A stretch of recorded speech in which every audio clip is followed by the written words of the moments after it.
Hello everybody! Today I'll be telling you an amazing and real story that took place in 1939. Don't forget to subscribe to my YouTube channel and ring the notifications bell to get all that is new. Back in 1939, George Dantzig, a mathematical scientist, arrived late for a statistics class during his first year as a doctoral student. By the time he had arrived, his professor Jerzy Neyman had already written 2 problems on the blackboard.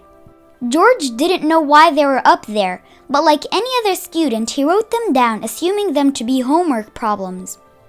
He started working really hard and put so much time and effort working on those problems, for they were a little harder than usual to him. Despite how difficult they were, George refused to give up, and as they say, hard work really does pay off.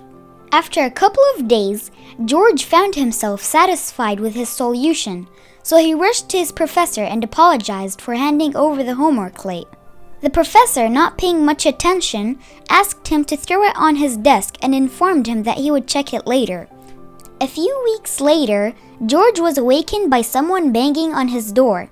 It was Professor Neyman, clutching onto some papers and excitedly asking him to read what he has explained, to be an introduction to his papers that he wants to send for publication.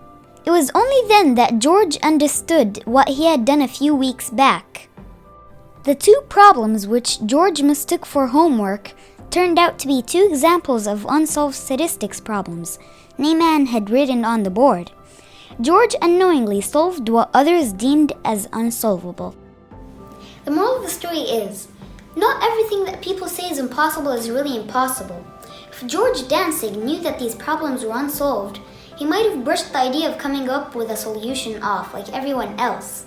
With positive assumption and hard work, he was able to come up with an extraordinary result.